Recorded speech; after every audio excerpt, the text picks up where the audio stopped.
Parameter of law के इस channel में मैं आपका हार्टली वेलकम करता हूं। आज मैं एक महत्वपूर्ण विषय नार्को टेस्ट क्या होता है और ब्रेन मैपिंग क्या होता है। जब भी किसी गंभीर अपराध के अभियुक्त या मुजरिम के विषय में सही स्थिति उससे जाननी होती है तो इसके लिए कुछ एजेंसियां जैसे FBI, CBI, पुलिस ये नार्को टेस्ट और ब्रेन मैपिंग कराते हैं। इसमें माननीय हाई कोर्ट या सुप्रीम कोर्ट की अनुमति लेनी होती है। इस टेस्ट के द्वारा सही चीज़ें अभियुक्त या मुजरिम से उगलवाई जाती हैं।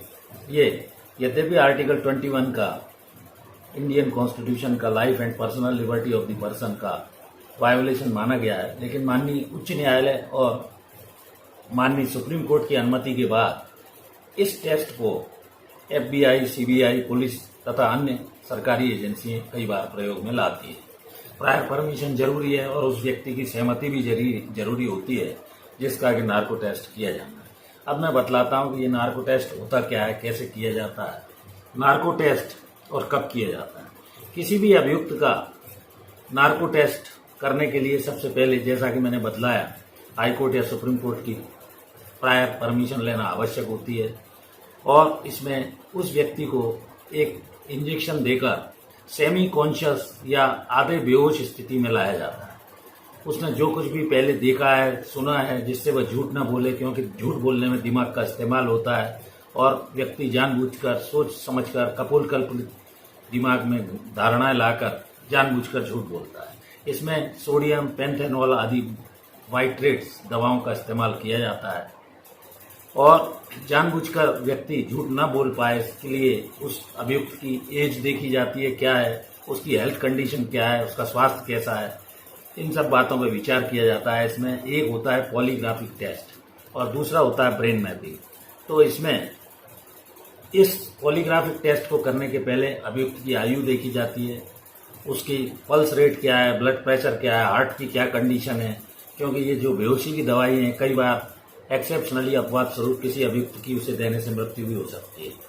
तो आम प्रश्न ये है कि जब ये नार्को टेस्ट या ब्रेन मैपिंग टेस्ट किया जाता है, इसमें व्यक्ति झूठ ना बोले और सही बात सामने आ जाए जिसमें अपराध की जो भी रेलिवेंसी है उससे उसे जोड़ा जा सके। इसलिए इन्वेस्टिगेटिंग ऑफिसर इस टेस्ट को कराने के पूर्व प्रायर परमिशन कोर्ट की लेने के बाद इस टेस्ट को कराते हैं जिससे अभियुक्त सच बोल सके और सही तथ्यों का पता लग सके। दूसरा जो टेस्ट मैंने बताया वो ब्रेन मैपिंग होता है, जो कंप्यूटर से जुड़ा हुआ एक हेलमेट होता है।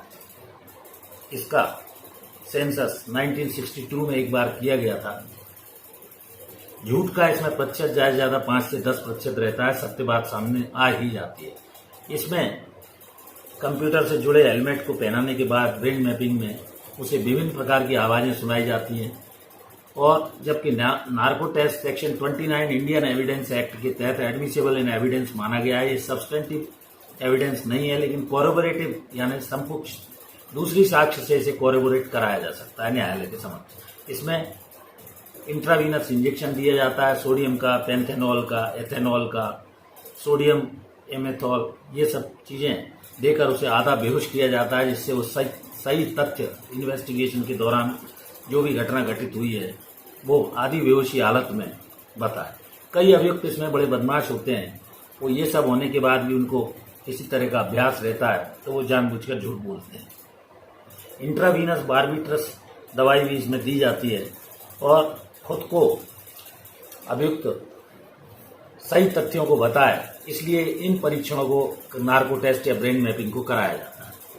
दिमाग का सही वो इस्तेमाल न कर सके, आधी बेहोशी हालत में साइकोलॉजिकल वो सच बोले, इस स्थिति से इसे किया जाता है। लेकिन इसके कुछ अपवाद हैं कि बच्चों का मानसिक रूप से जो बीमार है, बूढ़ा है, अस्वस्थ है, जो इस हालत में नहीं है, पहले उसकी अनुमति स्वयं की भी लेनी होगी, तो उनका टेस्ट ये नहीं किया जा सकता। पॉलीग्राफिक टेस्ट और ब्रेन मैपिंग का जैसा कि मैंने बताया कि इसमें ब्लड प्रेशर, ब्रीदिंग वगैरह, उसकी हार्ट स्पीड क्या है, ये सब चीजें, उम्र, स्वास्थ्य को जरूर देख लिया जाता है।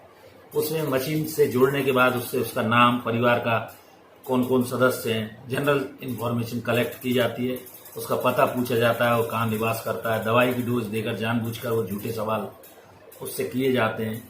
उस पर आए हुए आंसर झूठे सुनकर उसकी क्या प्रतिक्रिया अभियुक्त या आरोपी की या मुलजिम की आ रही है, उस आधार पर आगे कार्रवाई की जाती है। शारीरिक और मानसिक प्रतिक्रिया का इससे पता लग जाता है। मशीन कभी कभी गलत भी बता सकती है। जो शातिर किस्म के अपराधी होते हैं उनका ये टेस्ट करने के बाद कई बार सही स्थिति सामने नहीं आ पाती है। लेकिन चूंकि ये कोरेबोरेटिव पीस ऑफ एविडेंस है, सब्सटेंटिव एविडेंस नहीं है, और इंडियन एविडेंस एक्ट की धारा 29 के अंतर्गत इसको रेलिवेंट माना गया है। ब्रेन मैपिंग जो है वो इंटेरोगेशन यानी पूछताछ के लिए किया जाता है। अमेरिका में इसको किया गया था शुरू में। हेलमेट पहनाकर इसमें फोटो वीडियो दिखाए जाते हैं, पक्षियों की कुछ आवाज भी सुनाई जाती है, तरंगों को रिकॉर्ड किया जाता है, और जैसा कि मैंने बताया prior permission of the court इसमें आवश्यक होती है। इस प्रकार किसी भी अभियुक्त या मुजरिम जिससे उसने कौन सा अपराध किया या नहीं किया, क्या घटना घटित हुई, इस बात की सत्यता का, ट्रुथ का पता करने के लिए नार्को टेस्ट या ब्रेन मैपिंग टेस्ट किया जाता है और इसमें अभियुक्त की सहमति ली जाती है। सोडियम पेंथेनॉल वाइब्रेट्स दवाइयां, जैसा मैंने बताया, उसकी एज और हेल्थ कंडीशन, मेंटल कंडीशन इसमें देखी जाती है। इस प्रकार अभियुक्तों से पूछताछ करने के लिए इन्वेस्टिगेटिंग एजेंसी नार्को टेस्ट या ब्रेन मैपिंग, जो कि इम्पोर्टेंट मेथड है, इसका प्रयोग न्यायालय की परमिशन से करते हैं। मैंने ये सरल जानकारी आपको सरल शब्दों में दी। मैं आशा करता हूँ मेरा ये वीडियो आपको पसंद आया होगा। यदि अच्छा लगा हो और आप अभी तक इस चैनल पर नए हैं और मेरे इस चैनल को यदि आपने सब्सक्राइब नहीं किया है तो कृपया करके इसे सब्सक्राइब कर लें, जिससे आने वाले नए नए वीडियोस नोटिफिकेशन आपको मिलते रहें। दूसरे, आप अपने मित्रों को, परिचितों को, साथियों को, समाज के लोगों को इस जानकारी से अवगत कराएं, क्योंकि जो भी मेरे द्वारा इस चैनल पर कानूनी जानकारियां दी जा रही हैं वो हर विषय से संबंधित है, विधि के से लेकर, और काफ़ी उपयोगी है। देश के आम नागरिक को ये सब चीज़ें जाननी चाहिए, क्योंकि पेपर में, न्यूज़ में ये narco test, brain mapping test का सुनते रहते हैं, लेकिन इसकी जानकारी प्रत्येक व्यक्ति को नहीं है। इसी उद्देश्य से मेरे द्वारा इस प्रकार के वीडियो बनाए जा रहे हैं। आज इस वीडियो में यहीं तक, कल फिर मिलते हैं नए वीडियो के साथ। Thank you for watching this video. नमस्कार।